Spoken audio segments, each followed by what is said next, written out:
आज काहे जात बाड़ू हो,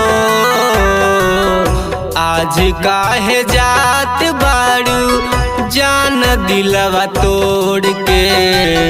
देखिला नजरिया से एक बार मोड़ के, देखिला नजरिया से एक बार मोड़ के।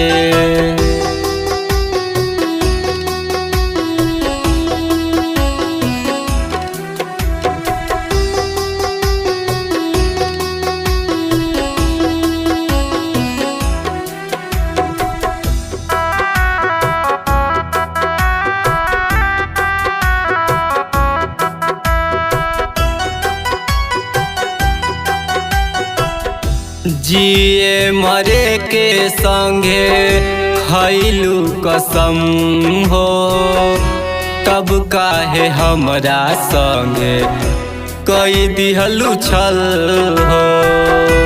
तब काहे हमरा संगे कई दिहलू छल हो।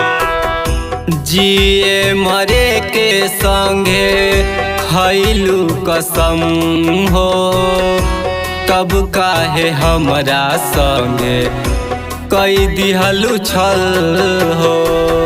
बाड़ू अनमोल हमार हो, बाड़ू अनमोल हमार आज कल भोर के।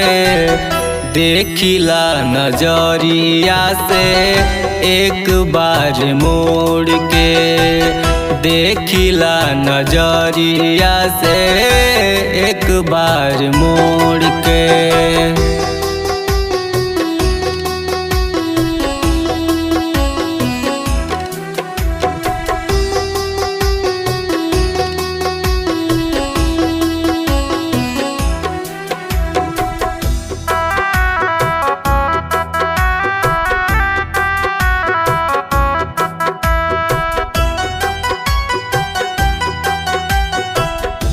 जा तू भूलैबू हमके पियावा के पाके, रंजन दिलवर रोई है करे जकूँ का के।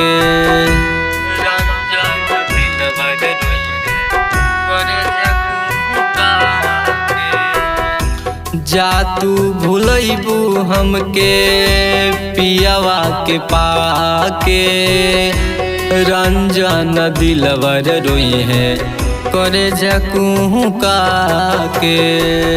आखरी बाइच्छा हमके हो, आखरी बाइच्छा हमके जाताड़ू त छोड़ के। देखिला नजरिया से एक बार मोड़ के, देखिला नजरिया से एक बार मोड़ के।